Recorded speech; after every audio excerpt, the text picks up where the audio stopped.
لەبارەی دۆخی عراق دوای دەست بەکاربوونی سوودانی گفتوگۆ لەگەڵ بەڕێز عەدنان سەرراج سەرۆکی پەیمانگای عراقی بۆ پەرەپێدانی میدیا دەکەمەوە. سڵاوت لێبێت بەڕێز سەرراج، سوودانی لە کارنامەکەیدا کۆمەڵێک بەڵێنی داوە، ینی ئەم بەڵێنانە هەم بۆ حکومڕانیەک لە عراقدا و لە عراقێکی کە پڕە لە گەندەڵی هەروەکوی کە باس دەکرێت.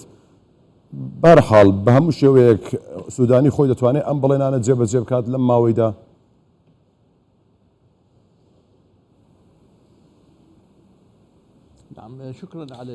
سپاسان دەکەم بۆ میوانداریتان، سپاس بۆ تۆ بۆ بینەرە بەڕێزەکانتان. من پێم وایە بەڵێنەکان بەڵێ چالنجی گەورە هەن، ئاڵنگاری زۆر هەن لە بەرامبەری عراق بە تایبەتی لەو مەلەفانێک کە دەکرێت لە سەرەتادا دابەنرێن وەکو فەساد و چاکسازی لە کارە باو تەندروستی و پەروەردە و بنیاتنان و هەژاری و بابەتەکانی دیکە ژمارەی زۆر خەیاڵی هەن. ئێستا لەسەر ئەمە وەستاوە کە هێزە سیاسیەکان دەتوانن تاوەکو چەند لەگەڵی بن، چەند دەتوانن دەستوەردان نەکەن لەسەر لە حکوومەت لە کارۆچالاکی حکوومەت. بەڕێز محەممەد سوودانی لە یەکەم کۆبوونەوەیدا وای گوتی کە نابێت بەڕێوەبەری مەکتەبەکانی وەزیرەکان لە حزبە سیاسیەکان بن. ئەمە پەیامێکی زۆر ڕوون بوو بۆ هێزە سیاسیەکان کە حکوومەت پێویستە بە شێوەیەکی مەهەنی کار بکە دوور لە دەسوەردانی سیاسی لە کاروباری حکوومەتدا. زیادکردنیش بۆ ئەمە من پێم وایە کە سوودانی سێ ممەیزاتی گەورەی تێدا، یەکەمیان ئەوەیە کە هەموو ئیتیلافی ئیدارەی دەوڵەت ئەمیان هەڵبژاردووە کە زیاتر لە 223 ئەندامن ئەمەژغیتایەکی پەرلەمانی و سیاسی هەیە و دووەمیشیان ماڵ کە پارەیەکی زۆر لە نێو بانکدا هەیە بەهۆی زیادبوونی سعری نەوت و هەروەها ئەوەی سێمیشان ئەزمونیە لە کاری حکوومەتدا. ئەمە هاوکاری دەکەن کە بەشێک لە کارەکانی جێبەجێ بکە لەو پرۆژەی کە هەیەی هەرچەندە ئاڵنگاری زۆریشی دەبێت لە داهاتوودا. بەڵێ بەڕێز سەرراج لەبارەی کارنامەکەی دەمەوێت پرسیارت لێ بکەم. شتێک زۆر سەرنجڕاکێشە لە کارنامەکەی سوودانیدا باسی کات دەکات، ینی دەڵێ لە ماوەی یەک مانگدا ئەو مەسەلانی کە پەیوەندی بە هەولێر و بەغداوە هەیە مادەی 140 لێژنەکان ڕێک دەخرێتەوە، یاخود دەڵێ لە ماوەی 6 مانگدا یاسای نەوت و گاز ڕێک دەخرێتەوە بەنسبەت هەرێمی کوردستان و بەغدا. ینی ئەم هێز و توانایەت چیە لە سوودانیدا هەیە کە کات دیاری دەکات بۆ ڕێخستنەوەی کارەکان؟ ئەمە هەرخۆیەتی یاخود پاڵپشتێکی دەرەچی هەیە لەوەی کە وا دەکات سوودانی بەم شێوەیە حکومڕانی بکات؟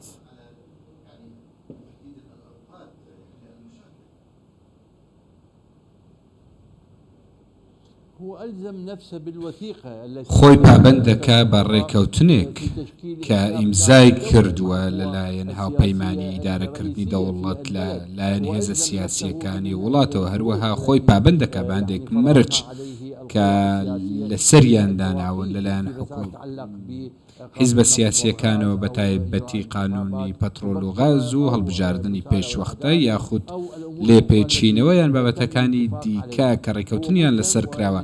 ئەو پابەندە و منهەجی حکوومەت ئەم پابەندەکە بەم ڕێکەوتنە، بەڵام ئەو واقع حاڵی کە هەیە کە دەتەوێت جێبەجێیان بکەی و هاوکاری بکەی لەگەڵ هێزە سیاسیەکان کاتێکی زیاتر دەوێت بە نیەتێکی باش و بە هاوکاریەکی باشی سیاسی دەستی پێکرد لەگەڵ لایەنە سیاسیەکان و بێگومان سەرکەوتنی دیاریکراوی دەبێت لە هەندێک بابەت کە دەوێت چارەسەریان بکە.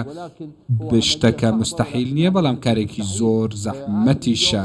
من پێم وایە کە ئەمڕۆ ئەم بابەتێک کە بۆیان داناوە وای کردووە کەم پابەند ببێ، بەڵام لە هەمان کاتیشدا پێویستی بە ئیمکانیەت و ئیرادەی سیاسی شەیە کە بتوانێت ئەمانە بکە. دەتوانێت هەر قانونێک لە 3 مانگدا دەربچێت، بەڵام ئەگەر هات و پابەند نەبوو ئیرادەیەکی ڕاستەقینە نەبێ ئەمە ناکری. باشە بەڕێز سەرراج، ینی ئەگەر دیقەت بدەینێ سەرۆکوەزیرەکانی پێشوش کارنامەی جوانیان هەبووە، خزمەتگوزاری بۆ بەتایبەت ینی بۆ عراق بەگشتی، بەڵام بەهۆی دەستوەردانە دەرەچیەکان و یەخلیمیەکان و لایەنە سیاسیەکانی عراق نەیانتوانیوە یاخود نەیانویستووە هەر هۆکارێک بێت کارنامەکە جێبەجێ بکەن. پێت وایە سوودانیش تووشی هەمان گرفت دەبێتەوە؟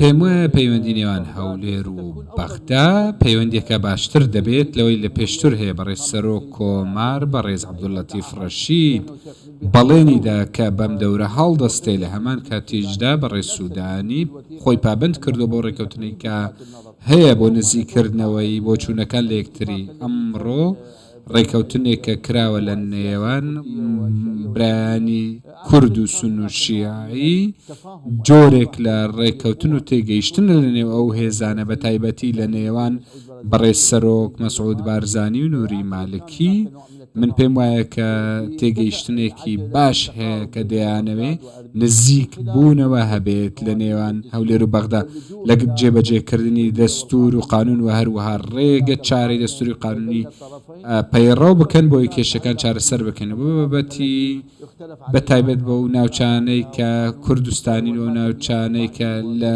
چوارچێوەی 140دان وەکو کەرکووک و بابەتی نەوت و غازیش بابەتانێکن کە پێویستیان بە جوهودی حکومی هەیە و هەروەها ڕێکەوتنی سیاسی چارەسەر هەیە بۆ ئەمە هەمویان دەیانەوێ کێشەکان چارەسەر بکرێن.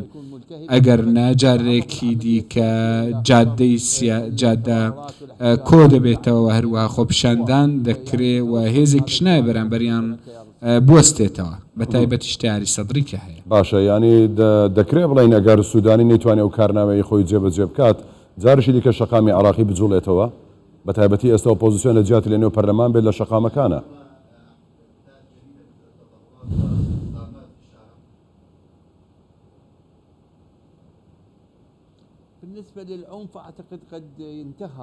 دەربارەی ئاڵۆزی تند وابزانم لە بەغدا کۆتایی هاتووە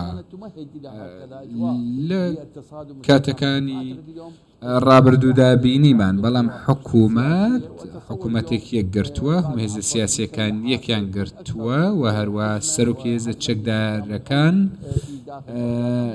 نایەوێ کە لە نێو بەغدا هێز بەکار بهێنێ. بەڵام من پێم وایە بەڕێز محەممەد سوودانی بە شێوەیەکی بەپەلە لە بوارەی خزمەت گوزاری و لە بابەتی هەژاری و کارەبا و بنیاتنان سەرکەوتنی بەپەلە بەجێ دێنێ. ئەمەوا دەکات کە لە جاداڵۆزی و گرژی دروست نەبێ و هەروە خەڵک بڕوابوونی جارێکی دیکە بە پرۆسی سیاسی و سیاسیەکان دروست بێتەوە. ئەگەر کەمیش بێ ئەگەر سوودانی توانی ئەمە بکە دەتوانێت هەڵبژاردننی پێشوەختیش بخاتە کاریەوە کە پێویستی بە خەڵک هەیە کە بێنە نێو هەڵبژاردنەکان و نەتیجەی باشیش هەبێ. ئەمە وا دەکات کە باشتر بێت لە پێشووتر. ڕاستە خۆپیشاندانەکان کاریگەریان دەبێ، بەڵام ئێستانە 100 ڕۆژی دیکە یاخود زیاتر جادە قسەی خۆی دەکا بزانم حکوومەتی سوودانی دەتوانێت چی بکە.